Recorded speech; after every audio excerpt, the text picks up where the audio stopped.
యాదాద్రి భువనగిరి జిల్లా రాజపేట మండలం రఘునాథపురంలో వేంచేసి ఉన్న కలియుగ ప్రత్యక్ష దైవం కోరిన కోరికలు తీర్చే శ్రీ వెంకటేశ్వర స్వామి ఆలయంలో గురువారం ఉగాది పండుగ పర్వదినం సందర్భంగా ఆలయంలో ఉదయం అర్చకులు శ్రీమాన్ చక్రవర్తుల శ్రీనివాసాచార్యులు తెలుగు నూతన సంవత్సరం సందర్భంగా స్వామివారికి సహస్రనామార్చన, అమ్మవారికి అష్టోత్తర శతనామార్చనలు, ప్రత్యేక పూజలు ఘనంగా నిర్వహించారు. అనంతరం స్వామివారికి షడ్రుచులతో తయారు చేసిన ఉగాది పచ్చడి సమర్పణ చేసి నివేదన చేశారు. అనంతరం భక్తులకు వినియోగించారు.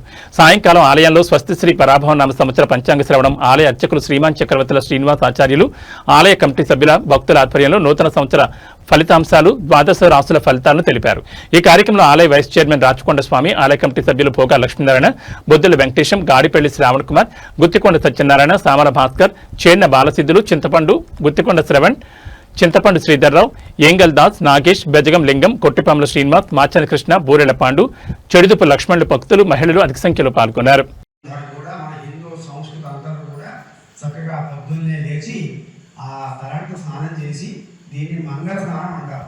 మంగళ స్నానం అంటే మనము మామూలు స్నానం చేస్తాం, అది స్నానం కాదు. నువ్వుల నూనెతోని చక్కగా తలంటుకోవాలి. తలంటుకొని కాస్త నువ్వుల నూనెతోని పసుపు రాసి ఆ ఒంటికి రాసుకోవాలి. మన పెళ్ళికొడుతున్నాడు మన పిల్లలకు ఎలా స్నానం చేయిస్తామో ఆడవాళ్ళకు మగవాళ్ళు స్నానం చేయిస్తారో దాన్ని మంగళ స్నానం అంటారు.